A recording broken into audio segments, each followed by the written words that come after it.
Wouldn't it be nice to have several thought leaders in your industry know and love your brand? Start a podcast. Invite your industry's thought leaders to be guests on your show, and start reaping the benefits of having a network full of industry influencers. Learn more at sweetfishmedia.com. You're listening to B2B Growth, a daily podcast for B2B leaders. We've interviewed names you've probably heard before, like Gary Vaynerchuk and Simon Sinek, but you've probably never heard from the majority of our guests. That's because the bulk of our interviews aren't with professional speakers and authors. Most of our guests are in the trenches leading sales and marketing teams. They're implementing strategy. They're experimenting with tactics. They're building the fastest growing B2B companies in the world. My name is James Carberry. I'm the founder of Sweetfish Media, a podcast agency for B2B brands, and I'm also one of the co-hosts of this show. When we're not interviewing sales and marketing leaders, you'll hear stories from behind the scenes of our own business. We'll share the ups and downs of our journey as we attempt to take over the world. Just kidding. Well, maybe. Let's get into the show.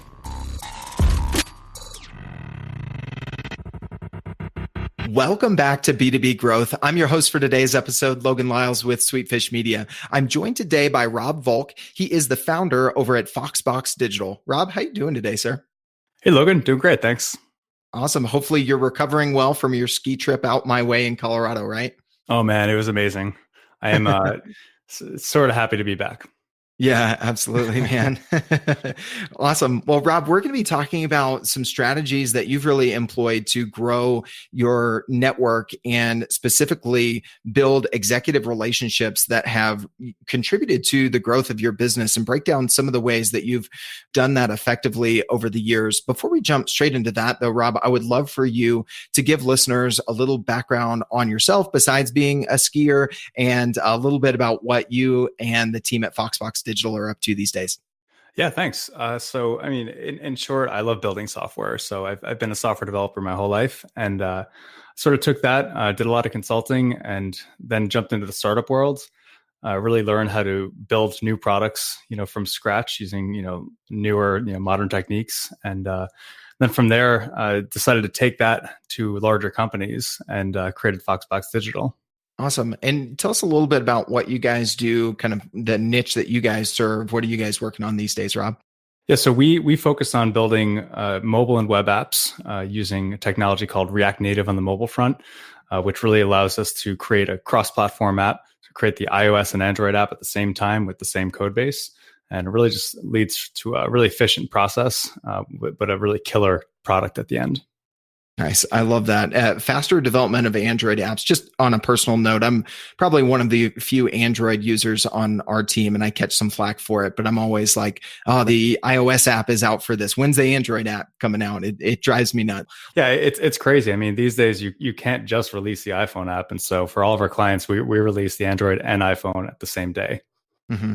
Very cool. I love it. Awesome. Well, Rob, let's jump into the topic today, and really, that's growth through executive relationships and building your network with the folks that really can help you, and you can help. I know a lot of marketers don't necessarily love the word networking, but I think if we unpack it, just talking with you a little bit offline before we hit record, you very much approach networking in the way that we think about it, in that it doesn't have to be this, hey, I'm sizing you up to give you my pitch later, those sorts of things. So tell us a little bit about the ways you've gone about this. Really kind of the center is a monthly breakfast that you started several years ago, right?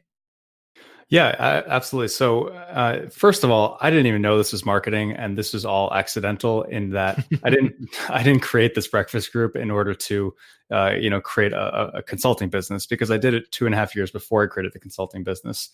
But effectively what I did was I was talking with my friend Kieran, and we're both tech leaders of small startups. And, as a leader of a company, you don't have anyone who you can talk to when you have issues, right? And it's usually not about the technology. It's about the softer side, like managing people and issues like that. Mm-hmm. So we got together and we figured that, there's probably others with the same issue. And so we created a monthly breakfast where we get together and we discuss a topic around managing people, around growing businesses, growing technology, stuff like that. And yeah, it just sort of grew from there. We have about 75 members right now, and we meet every month. I love it, Rob. I love the genuine nature of where this came out of. One of the ways you described it to me in a previous conversation was really it's founders therapy, right? Is something that it's kind of become, right? Yeah, that's absolutely right. We basically get together and have an opportunity to be really open and honest in a private setting where we can discuss the issues that we have on a day to day. And it's usually something that you don't have an outlet otherwise. Mm-hmm. I love that. A few months ago, I read a book called The Introvert's Edge, and it was talking about, business owners and founders really kind of getting thrust into the sales role and not necessarily being ready for that because they are an expert. They launched their business because they were an expert, in their field. And it sounds like tackling kind of the same issue from other aspects is what you started to do with building this group because, founders are, they're great at the tech or different aspects, whatever their specialty is. And then all these other things come with actually building a business, right? The soft skills of managing people and, different financial aspects and all those sorts of things. And so finding people that are going through the same things, I think is really smart. Tell me a little bit about how it started to organically grow. Did you say you guys are up to 75 regular attendees at these monthly breakfasts now? Yeah, so there's 75 people in the group, but any given breakfast will have about 12. Okay. And so yeah, but we have a very active Slack channel, and so it's sort of grown like that. It's just grown organically, where one member will bring a friend, a CTO friend of theirs, and so our group consists of mostly CTOs of small startups, from just single founder, two founders, up to 100-person company. Today's growth story revolves around search engine marketing. Delphix, a big data platform, had hired an agency to manage their Google ads a few years ago, but they weren't seeing the results they wanted to see. Being such a technical B2B solution, they set out to find a team that could take on their challenge. After countless proposals, they found the perfect fit: Directive Consulting, the B2B search marketing agency. In just 1 week after launching Directive's campaigns, Delphix saw their lead volume double and their cost per lead drop by 60%. I have a hunch that Directive can get these kind of results for you too. So head over to directiveconsulting.com and request a totally free custom proposal. That's directiveconsulting.com. All right, let's get back to this interview.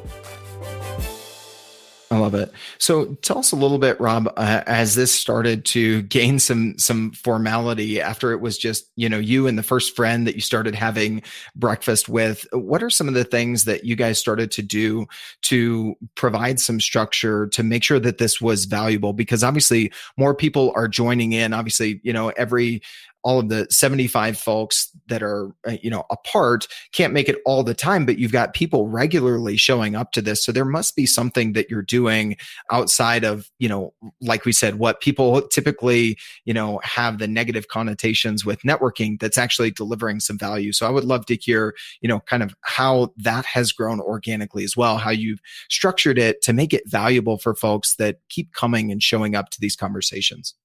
Yeah. So we do a few things. So we start the breakfast with 30 minutes of just really unstructured. You get to chat with the person next to you and just kind of honestly wake up. It's 7:30 in the morning. I'm not a morning person. So we get some coffee in us, we get a little loose, and we chat with each other. And then as soon as 20 minutes come around, we take orders, and then we start a structured topic. And so we're sitting around in a long table, 12 people in it, and we have one topic of discussion.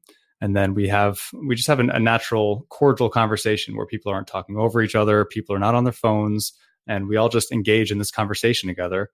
And then that's one topic for the whole breakfast. Then it'll naturally kind of fade out, and then we pay the bill and take off. I love it. So with busy founders and CTOs, do you have to have a phone basket by the end of the table or something like that, where people have to leave them, or it's just kind of standing rule for breakfast? It's interesting that no, we don't, and we don't have any specific rules on it. And of course, occasionally people will take out their phones, but it's never been an issue or a distraction. And I don't know how, because usually, I've had conversations with Kieran, my co-founder of this breakfast, and he was looking at his Apple Watch and responding to a text message, and then looking up at me. I'm like, Kieran, you're not engaged with me at all. So no, luckily we haven't had to do that. Yeah, I think we've all been there. And I think that goes to the quality of the group that you've built and the quality of the conversation that people have become accustomed to that, and I think the lesson there, whether you're a founder or a marketer, is when you're building community, if you focus on genuine connections, which, you guys allow the conversations to start naturally, give some time for people to wake up if they need 1 or 2 cups of coffee to get going. And it happens organically. And then there's valuable conversation, then people tend to tune out other things. It's when we're sitting in those, death by PowerPoint meetings where, right, we can't avoid that twitch to look at our phones. So tell us a little bit more about how you've, structured engagement with this group outside of the breakfast itself. One of the things you mentioned is a Slack channel. We've started to do this with guests that we've had on this podcast on B2B Growth and some of our guest co-hosts as well. I love the way Slack is able to kind of be that, I don't know if it's technically a dark social network or if you'd label it that way, but another kind of mini social network. Have you guys had that active channel for a while, or is that something that's come up recently in kind of the evolution of this networking group?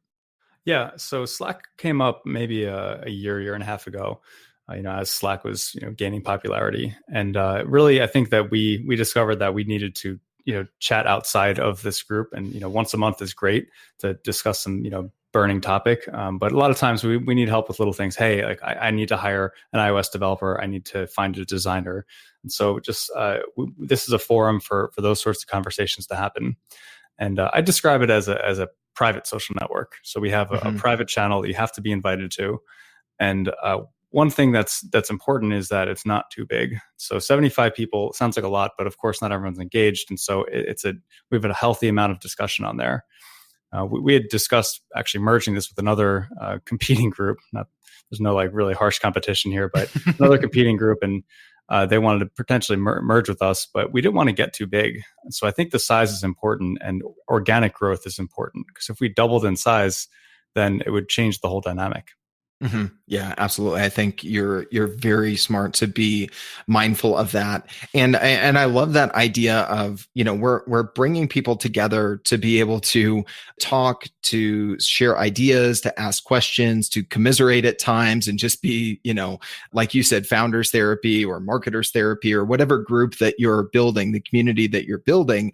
But having that Slack channel allows for those quick questions that can really accelerate things and save you from getting deep down a rabbit hole of a Google search or something on a specific topic or trying to find the right person. So being able to ping your network very quickly and very efficiently, I think that's a great layer on top of this regular, in-person event. Is there anything else, any other form of communication that you guys have now developed with this group that have helped you, kind of boil down what you guys have been talking about or bring up, certain topics that are kind of rising to the surface amongst these conversations?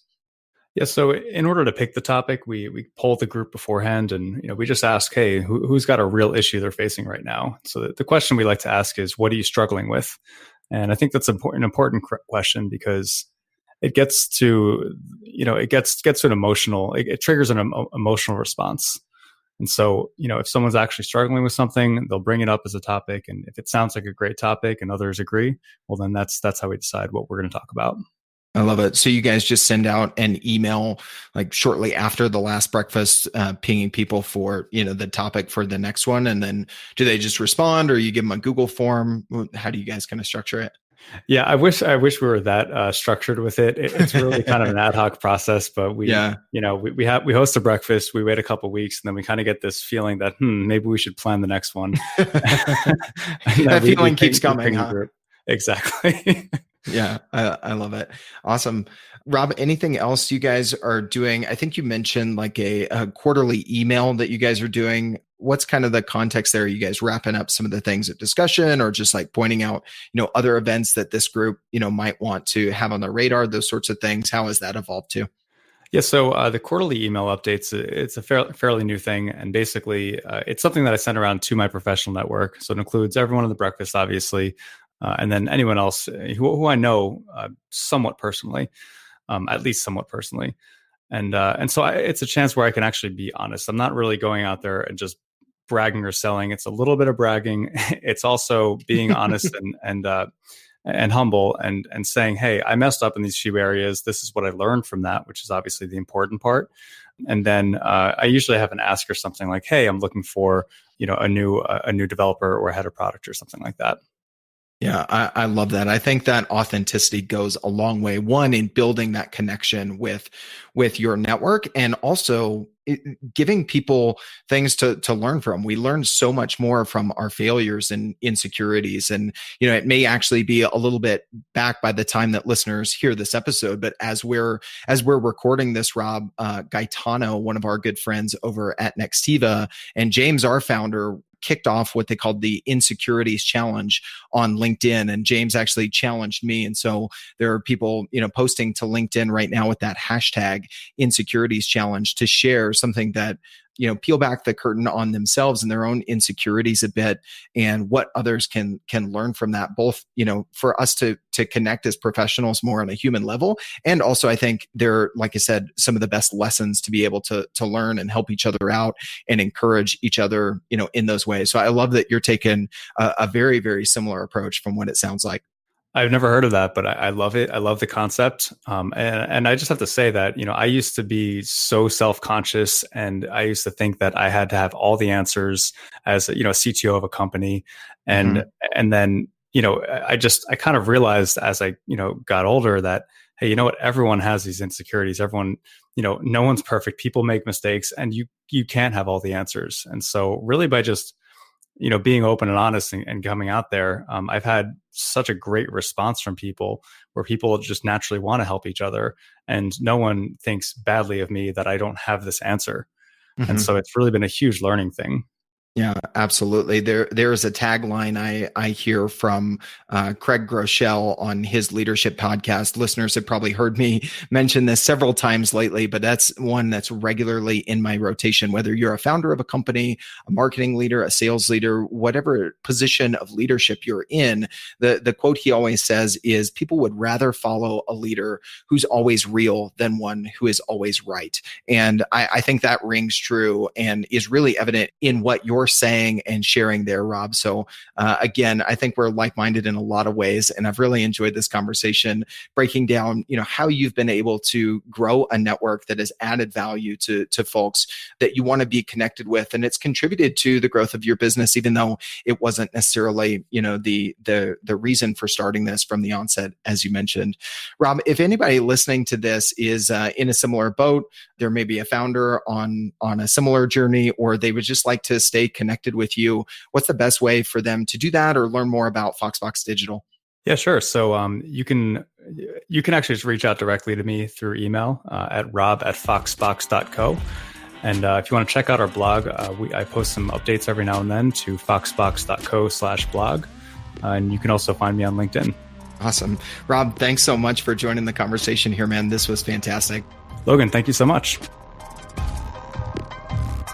We totally get it. We publish a ton of content on this podcast, and it can be a lot to keep up with. That's why we've started the B2B Growth Big 3, a no-fluff email that boils down our 3 biggest takeaways from an entire week of episodes. Sign up today at sweetfishmedia.com/big3. That's sweetfishmedia.com/big3.